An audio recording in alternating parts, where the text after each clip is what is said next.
feriado de amanhã, 15 de novembro, lembra a proclamação da República no Brasil, que completa 127 anos. Mas você sabia que a instalação da República no país, na verdade, foi um golpe militar com apoio da elite? Pois é, na época, os militares e os mais ricos não estavam satisfeitos com os rumos da monarquia de Dom Pedro II. A proclamação da República não teve participação popular. Pois é, para a gente entender o que aconteceu naquele 15 de novembro de 1889 e as relações com o momento político atual no nosso país, nós recebemos aqui no estúdio do seu jornal o historiador Luiz Antônio Dias, professor da PUC de São Paulo. Boa noite, professor. Seja bem-vinda. Obrigado. Comece explicando para a gente, professor, por que foi um golpe a proclamação da República? Bom, você tem uma intervenção militar, né? É um processo que vem crescendo desde 1870, com a criação do Partido Republicano Paulista, com uma movimentação também no Rio de Janeiro. Mas você tem basicamente uma intervenção militar apoiada por setores da elite descontentes com os rumos da monarquia, né? Costuma-se dizer que existem aí 3 questões que enfraqueceram a monarquia, né? Uma delas é a Guerra do Paraguai, a outra é a questão religiosa, a intervenção do Estado na igreja e, finalmente, a questão da escravidão, né? Então, quando cai a escravidão, quando temos a Lei Áurea em 1888, parte da elite que apoiava o Império retira o apoio, né? E foi positivo para o Brasil o fim da monarquia e a proclamação da República? Bom, a ideia que é difundida é que você teria uma modernização a partir da República, que representaria aí nesse final do século XIX, essa ideia de ingressar num novo século com um modelo novo, né? Para alguns setores, né, sobretudo as elites, né, você continua tendo os privilégios. Para o setor mais pobre da população, você não tem benefícios, pelo menos nesse primeiro momento. Muito pelo contrário, você passa a ter um controle mais rígido, sim, você tem uma organização maior do Estado no sentido de criminalizar movimentos sociais e assim por diante.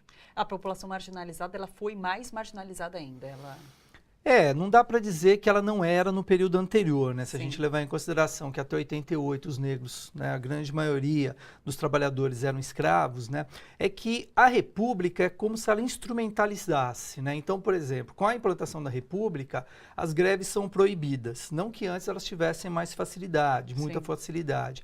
A organização de trabalhadores é proibida, você tem um forte processo, sobretudo no Rio de Janeiro, que é a capital, um forte processo de reorganização urbanística, os cortiços são postos abaixo, você tem medidas, digamos, de controle social mais efetivas, mais intensas e legalizadas, né, com uma legislação nesse sentido. Então, a população mais pobre, sobretudo nesse início de república, essa população não tem benefícios e ela percebe isso, né, que ela não é beneficiada por essa república. Sim. Né? E tirando a participação da elite e dos militares nessa proclamação, qual foi o papel da grande parte da população?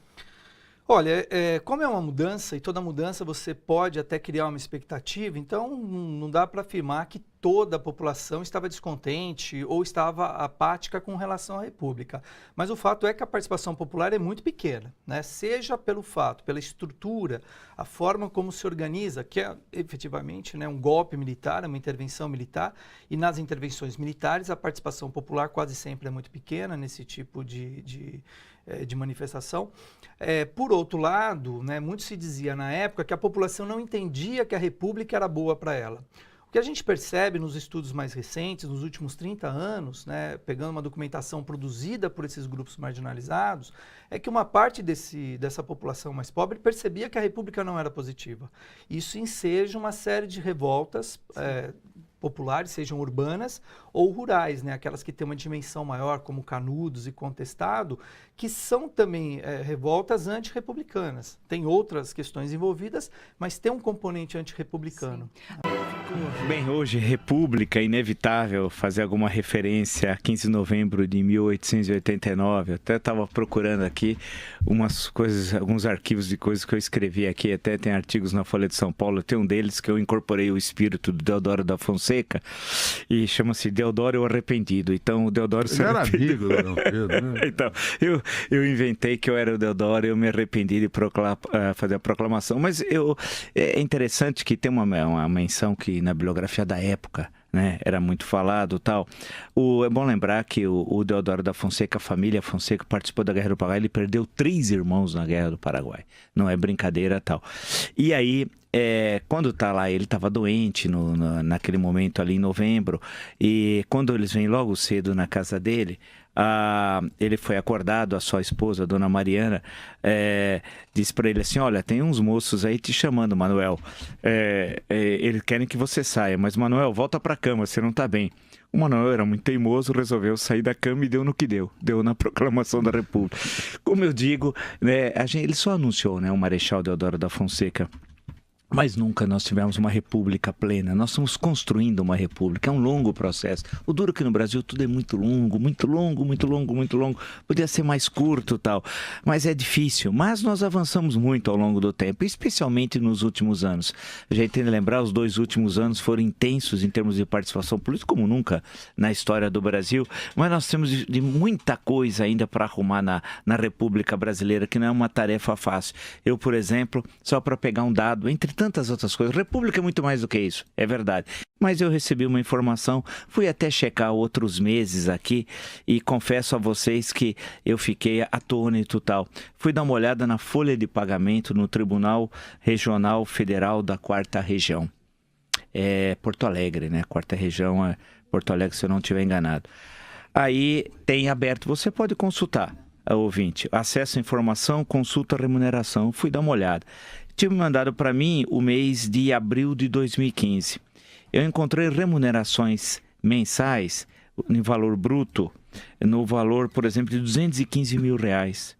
Um outro ganhou magistrados inativos, hein? Portanto, aposentados. Outros 170 mil, 174 mil, outros 185 mil, 188 mil, 176. Tem um bobo, entre aspas, ganhou só 42 mil. O interessante que eu olhei a parte, quando você olha o líquido recebido e clica no Olerite, não tem retenção constitucional. Aí eu achei que era somente os magistrados inativos, pelo acesso que eu tenho do Tribunal Regional Federal da 4ª Região, fosse só do mês de abril de 2015. Podia ser, por exemplo, que tivesse recebido um atrasado, que é atrasado, hein? Aí eu fui dar uma olhada, chutei aleatoriamente magistrados inativos, folha de agosto de 2015. A situação é pior, é pior. Tem um senhor aqui, e eu tenho de falar o nome dele aqui público, Silvio Dobrovski. Não sei quem é, evidentemente, desembargador federal aposentado. Ele recebeu, em agosto de 2015, R$ 199.486,92. Sabe de retenção constitucional quanto que ele teve? 0. Sabe quanto ele teve de retenção do imposto de renda? 0. Está aqui o Olerite. E contribuiu para a Previdência Pública R$ 2.325,80.